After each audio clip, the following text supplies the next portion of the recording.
Better late than never. I'm here at Victory Park. The weather is miserable, but for something that has to do with war, it shouldn't be a sunshiny day. I'm going to give you a tour of the captured equipment. I'm going to give you a little bit of backstory about how things work. And overall, I hope that this video is educational for you. I hope that you can see something that you haven't seen already or heard something that you haven't heard already. So let's go look at the equipment. This is Victory Park, the captured NATO equipment. Before we get to the Leopard tank, I want to show you this is not a new thing. So the Germans have been getting their equipment captured for a long time. We have seen videos of the captured Germans being paraded around Moscow, and it seems that history has repeated itself. In these first two equipments, and I believe the one in the front there, they're all of German make. So we're going to take a look at them, and then we'll get to look at well, the Abrams, which is from my country, the United States. Это только часть пленных, взятых Красной Армией под Витебском, Минском, Бобруйском. Солдаты и офицеры всех родов оружия. Кадровые и тотальные. Гитлеровские гренадеры.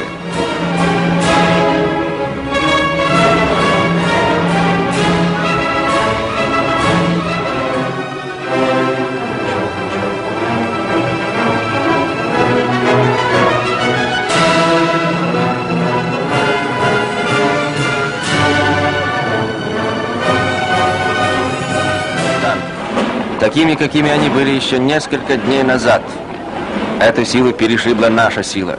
Мощь Красной Армии, разгромившая эти полки, дивизии и корпуса гитлеровской армии. So like I was saying before, history is repeating itself. This is the grandfather of the previous piece of equipment that I was showing you. Now, this is the updated version.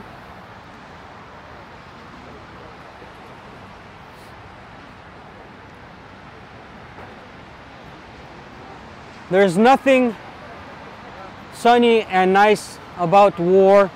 This is just something that happens. But the Germans don't quite learn. This is the supposedly game-changing Leopard tank.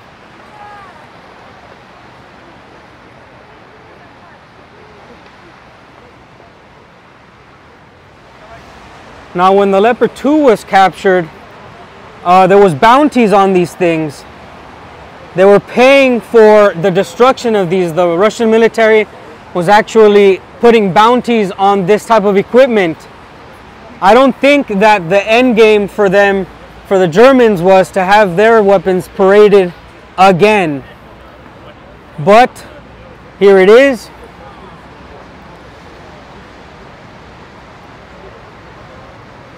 In its miserable state, destroyed. Maybe this one's still operational, but it seems like we never learn.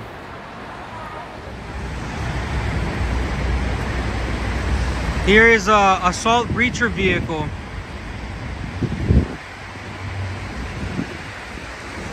Most of our vehicles has a mount to put a machine gun on top. And no matter if the vehicle is not for fighting or an infantry vehicle, it's going to have some sort of offense. This vehicle here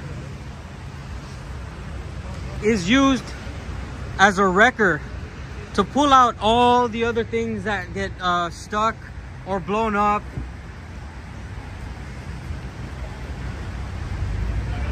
And it's in pretty good state. It's in a good state, so it means that they probably abandoned it and it was later picked up. All right, and so we finally get to the back to see the one and only Abrams tank. When I was in the military, I've said many times, I was in the Marine Corps and we were disbanding them. I remember we were giving the Abrams away, I don't know, to the Army or some other people. Now this might be one of the ones we discontinued, one of the ones that we got rid of. It could be, right? A lot of people say that this weapon is outdated, but you cannot outdate experience, guys. This weapon in the right hands is a great machine, and it's a shame that it's here, obviously, but it is what it is. It was sent to the wrong people. It was sent for the wrong reasons, perhaps, and now it's here. I'm gonna walk around and show you the state that it is in, and you can see for yourself what happens when you play stupid games.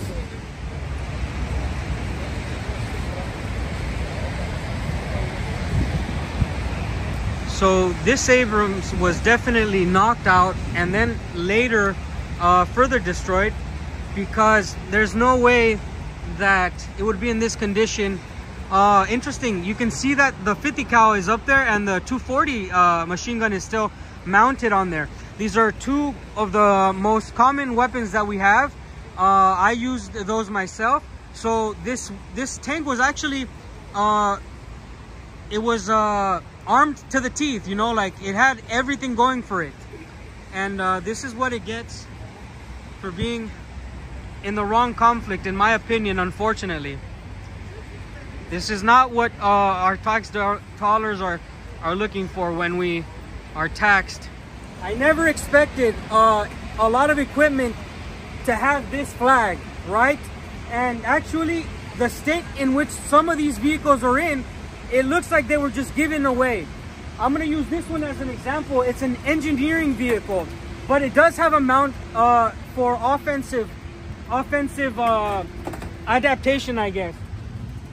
Another thing is, this wrecker here is in absolutely perfect condition. It's basically left over by the Ukrainians. This thing's worth a lot of money, but it ended up here, right? It's an absolute shame. This is also American. These two weapons are American, but the one thing that everybody's looking for is that Abrams, and we're gonna look at it right now. We actually got to come in and get a little bit close and personal with it. Let's go look at our taxpayer dollars.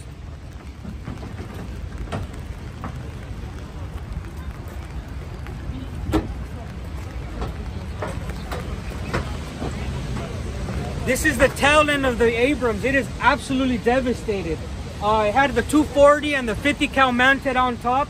You can tell that this vehicle perhaps hit an IED or a landmine, obviously, because its tracks are gone, but it's blown to pieces at the top. So that means after it was disabled, it had to be droned or it had to be shelled by artillery. This is the fate of almost any vehicle that gets hit in the war right now. Once the tracks are gone, the drones are coming in and the artillery is going to finish it off. Nothing's going to survive unless it's left behind, like these vehicles, right? These vehicles were left behind. These vehicles were left somewhere and they were later captured. The Abrams was actually popped out somewhere. They had to use it because, you know, they need to use their weapons, and you saw the fate that it met. Further ahead, we're going to look at the Abrams right now. Let's go. Oh, sorry, the Leopard.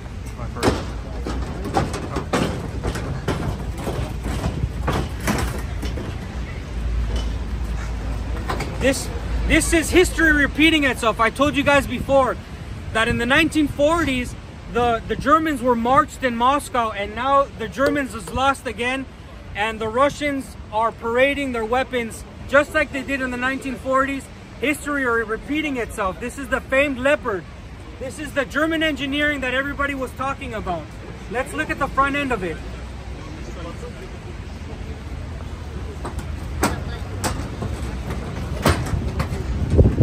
This one seems to be in better condition. What does that say? Maybe this one didn't even make it to the fight. Maybe this one's crew just left it and was later captured. This is what you're going to see in battle. You're going to have those crews that I talked about, that where you have one coward and infects the whole unit.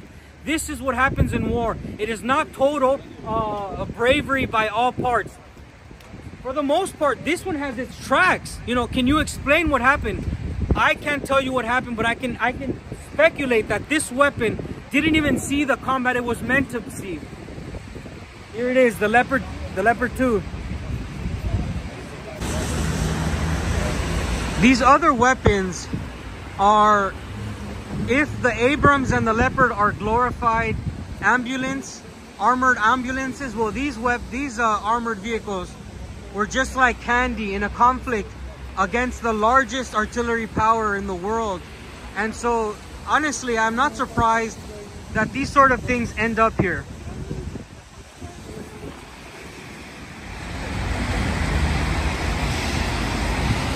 All of these different ones are just candy. These are, they shouldn't even be in a fight without the proper training, without the proper artillery, and without the proper air support. These things are just candy for a superior military. And it doesn't take a genius to figure that out, right? Like, I'm telling you this, I'm not a military expert. I just understand what I'm doing, and it seems like they sent these people off to feed equipment and bleed it out.